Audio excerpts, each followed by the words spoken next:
Next resources planning. Resources planning जो है वो किसी भी कंट्री के लिए बहुत ज़्यादा इम्पोर्टेंट होता है, क्योंकि अगर देखी जाए तो अभी हमने प्रॉब्लम्स की बात की कि ओवर एक्सप्लॉयटेशंस के रिसोर्सेज के जो है किस तरह के प्रॉब्लम्स क्रिएट हो रहे हैं, जिसमें एक मेजर प्रॉब्लम आता है अनइक्वल डिस्ट्रीब्यूशन ऑफ रिसोर्सेज, जिससे गरीबी अमीरी जैसे सिचुएशंस जो है वो क्रिएट होते हैं।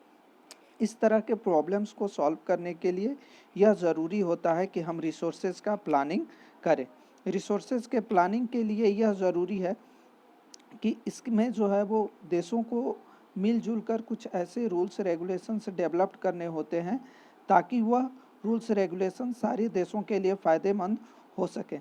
और जहाँ पर अनइक्वल डिस्ट्रीब्यूशन ऑफ रिसोर्सेज देखने को मिलता है, उससे कई तरह के प्रॉब्लम्स क्रिएट होते हैं। अनइक्वल डिस्ट्रीब्यूशन जैसे कि कुछ राज्यों में, भारत के ही कुछ राज्यों में देखने को यह मिलेगा कि कुछ राज्यों के पास रिसोर्सेज का अथाह बहुत ज़्यादा भंडार है और कुछ रिसोर्सेज के मामले में बहुत ज़्यादा पुअर हैं, जैसे कि झारखंड, छत्तीसगढ़ जैसे राज्यों की हम बात करें, मध्य प्रदेश की, तो यहाँ पर रिसोर्सेज यानी मिनरल्स के मामले में ये बहुत ज़्यादा रिच है।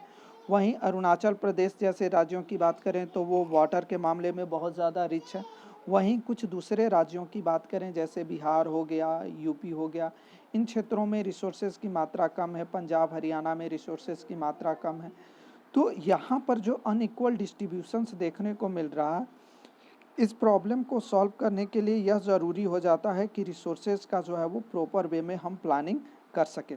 दुनिया के सारे डेवलप कंट्री जो है वो डेवलपिंग नेशंस रिसोर्सेज का प्लानिंग करके ही अपने देश में रिसोर्सेज को यूटिलाइज करते हैं।